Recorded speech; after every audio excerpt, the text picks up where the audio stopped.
Il y a des suicides de policiers tous les jours parce qu'ils ont l'impression de ne rien pouvoir faire, parce qu'ils arrêtent des gens tous les jours et le soir ils sont dehors et ils viennent les narguer, se moquer d'eux en disant vous voyez vous pouvez rien faire contre nous.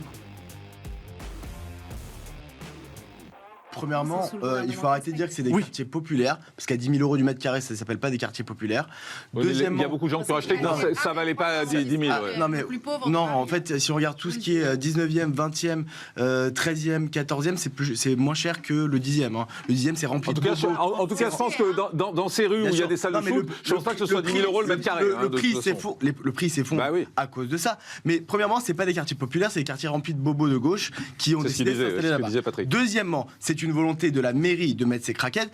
Si la mairie de Paris a décidé d'être fou, moi je me rappelle dans l'histoire du 16e arrondissement, ils voulaient mettre un centre de toxicomanes de craquettes entre une école maternelle et un EHPAD. C'est bien, comme ça ils pouvaient sortir les craquettes, voler les vieux, agresser les gamins. Mais en fait, il y a un moment, l'État doit intervenir. Les centres de craquettes doivent être absolument interdits. On peut pas, à ce que je sache, le crack c'est interdit, la drogue c'est interdit en France.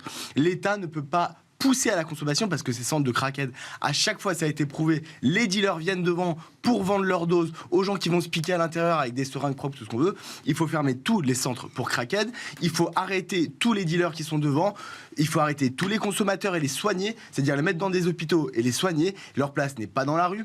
Ceux qui sont clandestins, parce qu'il y a un énorme paquet de clandestins là-dedans, il faut les expulser, que ce soit les dealers clandestins ou les consommateurs clandestins, ils doivent être expulsés et les autres doivent être soignés et arrêtés. Un mot, Rachida Kaout, on fait le CNews Info. C'est comment vous expliquez qu'en Allemagne, ça fonctionne, il y a plus de 30 centres, justement, eh bien, les mêmes centres. Hein.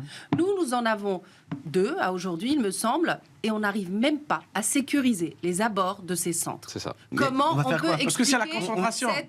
cet échec. On va mettre des policiers autour pour sécuriser. Une volonté politique de pouvoir mettre en fait justement les moyens qu'il faut pour pouvoir sécuriser les abords de ces centres, d'accompagner ces drogués pour qu'ils puissent justement se guérir de ce mal mais on qui le les fait ronge. Pas. C'est pas l'objectif. Là, l'objectif c'est qu'ils se piquent. Écoutez-moi, comment ça fonctionne? Comment en Europe, en Allemagne, l'Allemagne est un exemple. Parce qu'on est nul. Qu'est-ce que vous voulez que je vous dise? On est nul. S'ils n'étaient pas dans le centre, ils seraient dans la rue ou dans le parc. Hein. Non, mais ils devraient être là, ils sont dans la rue. Excusez-moi, ils sont dans la rue. Vous avez entendu, ils sont dans la rue. Dans la rue, vous avez vu nos images. On les voit dans la rue ou dans le parc. Mais ils devraient être en prison ou à l'hôpital. Non, moi je voyais les images de cette décharge. Je trouvais que ça ressemblait à tout le reste de Marseille. Non, n'exagérez pas. Non, mais alors c'est ridicule. Oui, mais c'est pas drôle. Quand on est Marseillais, c'est pas drôle. Oui, mais moi je suis pas. Je vous le dis. Mais moi, oui. Et moi je suis parisien. Alors, non, personne n'est parfait. Allez-y. Il y a un point, c'est que en fait, il y avait un point de deal et pour virer les dealers, ils ont détruit le bâtiment au lieu de détruire les dealers. Hein. Ça, c'est ce que j'ai compris. Deuxièmement, l'État est incompétent. On est dans un pays où l'État prend 56% du PIB, c'est-à-dire plus d'1 euro sur 2 que vous gagnez, part dans les poches de l'État et il n'est pas capable de gérer une décharge à ciel ouvert. C'est hyper simple. Vous mettez c'est pas l'État qui gère, hein, c'est que ce soit la municipalité. Non mais oui, ça c'est l'État qui gère. Dylan, un mot là-dessus. Après, on va continuer à parler de la drogue dans un instant. Service public qui est là justement pour assurer tout simplement la sécurité de tous les habitants. La police municipale et la police nationale et la police nationale aussi. Dylan, pourquoi personne ne les écoute? Parce que la justice française est complice de tous ces trafiquants de drogue et tous ces criminels par son laxisme. Mais bien sûr que oui, ils sont complices. Aujourd'hui, on sait très bien qu'on a des gens qui arrivent avec 40 ou 50 mentions au casier judiciaire et qui ne mettent jamais les pieds en prison. Aujourd'hui, plus la violence... Dylan Sama dit c'est pas vrai. Pendant que il réagira tout à l'heure. Confondre la justice et les hommes politiques, c'est pas la même chose.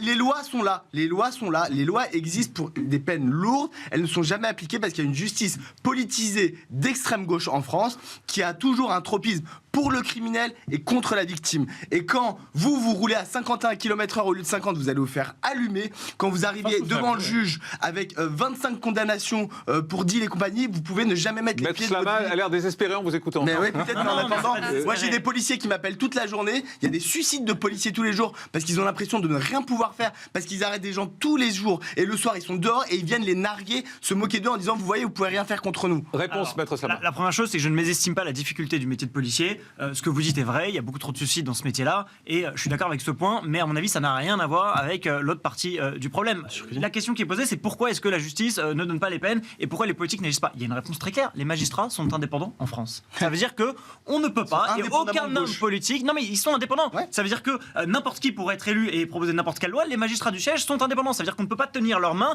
et tenir leurs décisions pour décider. Les peines planchées, elles ont existé à un moment, elles ont montré leur inefficacité totale. Elles l'ont montré. On a à peine tenu un an avec la mauvaise foi des juges. Et je termine sur un dernier point. Prétendre qu'il est possible d'avoir 25 condamnations pour trafic de stupéfiants et de ne pas aller en prison. Écoutez, je suis à votre disposition. J'attends de voir le casier judiciaire où ça existe et je vous parie ce que vous voulez, que vous êtes incapable de produire dans votre journal, sur vos réseaux sociaux, où vous voulez, un casier judiciaire avec 25 condamnations et aucun mandat de dépôt. Je le certifie. Même avec des fichiers, je l'attame devant vous. Fichesse, ça n'a rien à voir. Fichesse, c'est pas une condamnation judiciaire. Ça se trouve, vous êtes fichesse ou je suis fichesse sans le savoir, ça n'a rien à voir, vous mélangez tout. Alors, je pense que vous permettez, rien n'empêche. On peut rajouter. Il y a des suicides de policiers tous les jours parce qu'ils ont l'impression de ne rien pouvoir faire, parce qu'ils arrêtent des gens tous les jours et le soir ils sont dehors et ils viennent les narguer, se moquer d'eux en disant vous voyez, vous pouvez rien faire contre nous. Réponse, maître Sabat. La première chose, c'est que je ne mésestime pas la difficulté du métier de policier.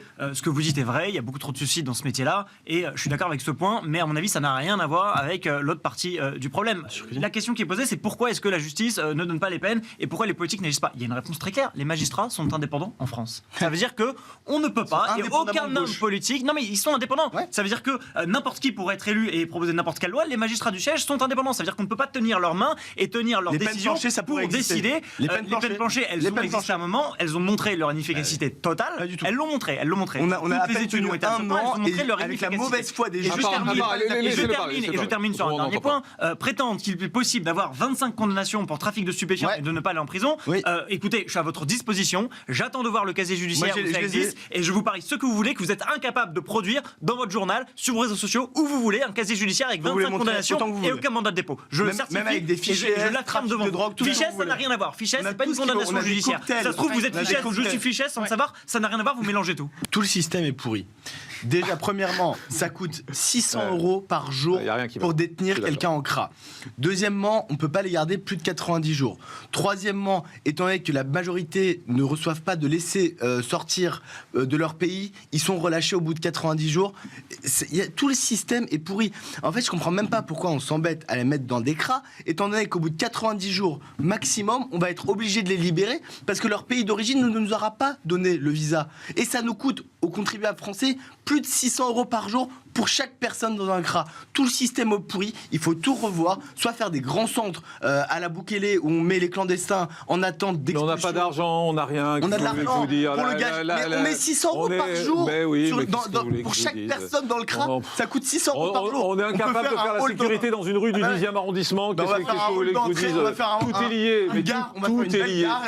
Tout est lié. Alors, en France, il faut rappeler que le christianisme est la religion la plus attaquée. Sur 1600 faits anti-religieux, il y en a 857 qui étaient anti-chrétiens, 589 antisémites et 213 anti-musulmans. Donc le christianisme est la religion la plus attaquée en France.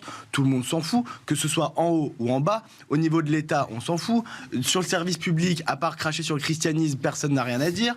Et en bas, ils se font voler, ils se font agresser, que ce soit par des islamistes qui attaquent et qui décapitent des prêtres en France. Je vous rappelle qu'il y a des prêtres il y a un prêtre qui a été décapité par un islamiste. Que ce soit par des clandestins qui rentrent et qui détruisent tout à l'intérieur, ça c'est des cas qui arrivent toutes les semaines à peu près, on les couvre, ou que ce soit par des gens qui rentrent pour les voler. Le christianisme, c'est la religion la plus attaquée en France et tout le monde s'en fout.